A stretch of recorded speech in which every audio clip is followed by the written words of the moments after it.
ਸਰਕਾਰ ਵੱਲੋਂ ਸਿਹਤ ਨੂੰ ਲੈ ਕੇ ਕੀਤੇ ਜਾਂਦੇ ਦਾਅਵਿਆਂ ਦੀ ਫੂਕ ਉਸ ਸਮੇਂ ਨਿਕਲ ਗਈ ਜਦੋਂ ਜਲੰਧਰ ਦੇ ਸਿਵਲ ਹਸਪਤਾਲ ਦੇ ਅੰਦਰ 3 ਵਿਅਕਤੀ ਆਕਸੀਜਨ ਕੱਟ ਜਾਣ ਦੇ ਕਾਰਨ ਮਰ ਜਾਂਦੇ ਨੇ। ਸਾਡੇ ਸਾਹਮਣੇ ਮਸ਼ੀਨ ਬੰਦ ਹੋ ਗਈ। ਪਰ ਸਵਾਲ ਇਹ ਹੈ ਕਿ ਕੀ ਜਿਸ ਵਿਅਕਤੀ ਦੀ ਉੱਥੇ ਡਿਊਟੀ ਲਾਈ ਗਈ ਸੀ, ਆਕਸੀਜਨ ਜਿੱਥੋਂ ਆਉਂਦੀ ਹੈ, ਆਕਸੀਜਨ ਟੈਂਕ ਜਿੱਥੇ ਨੇ, ਉਹ ਕੁਆਲੀਫਾਈਡ ਹੈ? ਜਾਣਕਾਰੀ ਨਿਕਲ ਕੇ ਇਹ ਸਾਹਮਣੇ आ रही है कि 4th ग्रेड के एक कर्मचारी ਨੂੰ ਉੱਥੇ ड्यूटी दी हुई है।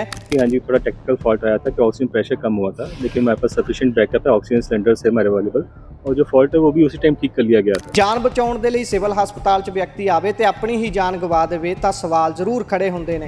ਜਿੱਥੇ ਟੈਕਨੀਸ਼ੀਅਨ ਦੀ ਲੋੜ ਹੈ ਉੱਥੇ 4th ਗ੍ਰੇਡ ਦਾ ਜੇਕਰ ਮੁਲਾਜ਼ਮ ਨੂੰ ਸਾਰਾ ਦੇ ਦਿੱਤਾ ਜਾਊਗਾ ਤਾਣਾ ਬਾਣਾ ਕਿ ਤੁਸੀਂ ਇਸ ਚੀਜ਼ ਨੂੰ ਸਾਂਭੋ, ਤੁਸੀਂ ਕਰੋ, ਤੁਸੀਂ ਆਕਸੀਜਨ ਕਦੋਂ ਛੱਡਣੀ ਹੈ, ਕਦੋਂ ਬੰਦ ਕਰਨੀ ਹੈ, ਉਸ ਦਾ ਧਿਆਨ ਰੱਖੋ। ਜੇਕਰ ਉਸ ਜਗ੍ਹਾ ਤੇ ਟੈਕਨੀਕਲ ਖਰਾਬੀ ਆ ਜਾਂਦੀ ਹੈ ਤਾਂ ਕੀ 4th ਗ੍ਰੇਡ ਦਾ ਉਹ ਮੁਲਾਜ਼ਮ ਉਸ ਨੂੰ ਠੀਕ ਕਰ ਸਕਦਾ ਹੈ?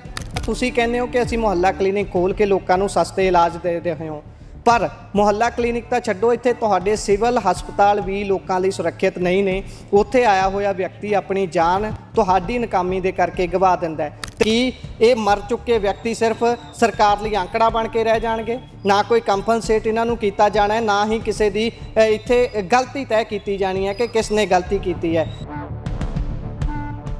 ਸਰਕਾਰ ਵੱਲੋਂ ਸਿਹਤ ਨੂੰ ਲੈ ਕੇ ਕੀਤੇ ਜਾਂਦੇ ਦਾਅਵਿਆਂ ਦੀ ਫੂਕ ਉਸ ਸਮੇਂ ਨਿਕਲ ਗਈ ਜਦੋਂ ਜਲੰਧਰ ਦੇ ਸਿਵਲ ਹਸਪਤਾਲ ਦੇ ਅੰਦਰ 3 ਵਿਅਕਤੀ ਆਕਸੀਜਨ ਕੱਟ ਜਾਣ ਦੇ ਕਾਰਨ ਮਰ ਜਾਂਦੇ ਨੇ।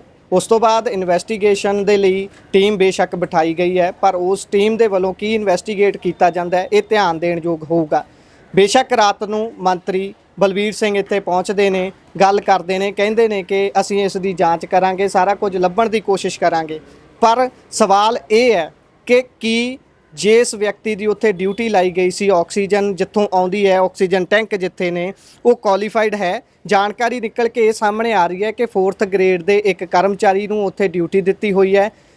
ਲੋਕਾਂ ਦੀ ਜਾਨ ਦੇ ਨਾਲ ਖੇਡਿਆ ਜਾ ਰਿਹਾ ਹੈ। ਲੋਕ ਹਸਪਤਾਲਾਂ ਦੇ ਵਿੱਚ, ਖਾਸ ਤੌਰ ਤੇ ਸਰਕਾਰੀ ਹਸਪਤਾਲਾਂ ਦੇ ਵਿੱਚ ਉਹ ਆਉਂਦੇ ਨੇ ਜਿਹੜੇ ਹੋਰ ਪ੍ਰਾਈਵੇਟ ਅਦਾਰਿਆਂ 'ਚ ਜਾ ਕੇ ਇਲਾਜ ਨਹੀਂ ਕਰਵਾ ਸਕਦੇ, ਪਰ ਉਹਨਾਂ ਦੇ ਨਾਲ ਵੀ ਜਾਨ ਬਚਾਉਣ ਆਇਆਂ ਦੇ ਨਾਲ ਆ ਕੁਝ ਹੁੰਦਾ ਹੈ।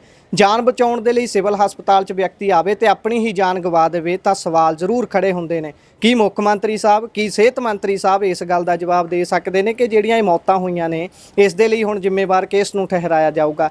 ਜਿੱਥੇ ਟੈਕਨੀਸ਼ੀਅਨ ਦੀ ਲੋੜ ਹੈ ਉੱਥੇ 4th ਗ੍ਰੇਡ ਦਾ ਜੇਕਰ ਮੁਲਾਜ਼ਮ ਨੂੰ ਸਾਰਾ ਦੇ ਦਿੱਤਾ ਜਾਊਗਾ ਤਾਣਾ ਬਾਣਾ ਕਿ ਤੁਸੀਂ ਇਸ ਚੀਜ਼ ਨੂੰ ਸਾਂਭੋ, ਤੁਸੀਂ ਕਰੋ, ਤੁਸੀਂ ਆਕਸੀਜਨ ਕਦੋਂ ਛੱਡਣੀ ਹੈ, ਕਦੋਂ ਬੰਦ ਕਰਨੀ ਹੈ, ਉਸ ਦਾ ਧਿਆਨ ਰੱਖੋ। ਜੇਕਰ ਉਸ ਜਗ੍ਹਾ ਤੇ ਟੈਕਨੀਕਲ ਖਰਾਬੀ ਆ ਜਾਂਦੀ ਹੈ ਤਾਂ ਕੀ 4th ਗ੍ਰੇਡ ਦਾ ਉਹ ਮੁਲਾਜ਼ਮ ਉਸ ਨੂੰ ਠੀਕ ਕਰ ਸਕਦਾ ਹੈ?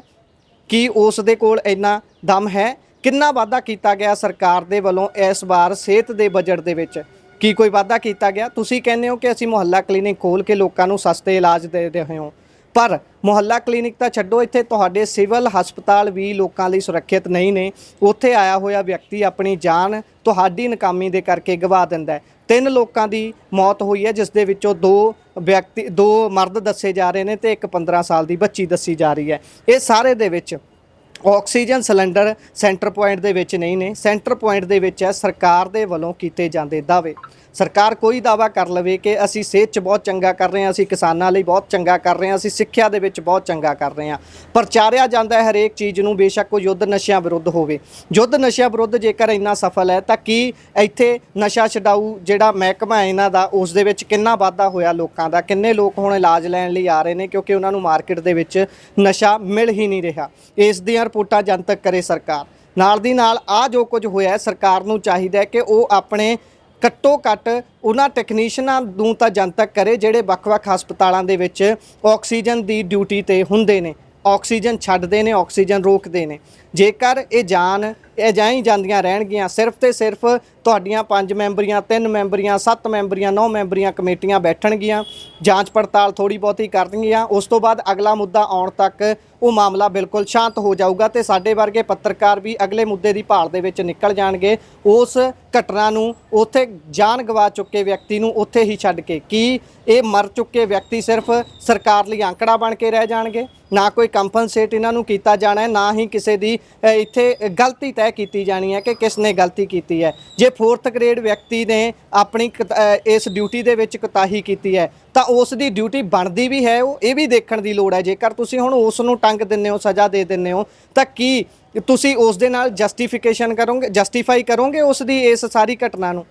ਉਸ ਦੇ ਨਾਲ ਤਾਂ ਫਿਰ ਵੀ ਜਸਟਿਸ ਨਹੀਂ ਹੋਣਾ। ਉਹ ਕਹੇਗਾ ਭਾਈ ਮੇਰੀ ਤਾਂ ਇਹ ਡਿਊਟੀ ਹੀ ਨਹੀਂ ਸੀ, ਮੈਂ ਤਾਂ ਸਿਰਫ ਵਾਧੂ ਸੇਵਾਵਾਂ ਦੇ ਰਿਹਾ ਸੀ, ਐਡੀਸ਼ਨਲ ਤੌਰ ਤੇ ਕੰਮ ਦਿੱਤਾ ਹੋਇਆ ਸੀ। ਬਹੁਤ ਸਾਰੀਆਂ ਦਿੱਕਤਾਂ ਖਾਮੀਆਂ ਨੇ। ਬੇਸ਼ੱਕ ਹਸਪਤਾਲ ਲੋਕ ਆਪਣੀ ਜਾਨ ਬਚਾਉਣ, ਆਪਣਿਆਂ ਦੀ ਜਾਨ ਬਚਾਉਣ ਆਉਂਦੇ ਨੇ, ਪਰ ਜਦੋਂ ਉੱਥੇ ਇਸ ਤਰ੍ਹਾਂ ਦੀ ਅਣਆਈ ਮੌਤੇ ਉਹਨਾਂ ਨੂੰ ਮਰਨਾ ਪੈਂਦਾ, ਬੇਸ਼ੱਕ ਉਹਨਾਂ ਦਾ ਰੋਗ ਬਹੁਤ ਛੋਟਾ ਹੋਵੇ, ਤਾਂ ਫਿਰ ਸਵਾਲ ਤਾਂ ਜ਼ਰੂਰ ਕਰਨਾ ਬਣਦਾ ਹੈ ਸਰਕਾਰ ਦੇ ਕੋਲੋਂ, ਮੰਤਰੀਆਂ ਦੇ ਕੋਲੋਂ। ਹਰ ਕਿਸੇ ਨੂੰ ਸਵਾਲਾਂ ਦੇ ਕਟਹਿਰੇ 'ਚ ਖੜਾ ਕਰਨਾ ਚਾਹੀਦਾ। ਧੰਨਵਾਦ, ਸਤਿ ਸ਼੍ਰੀ ਅਕਾਲ।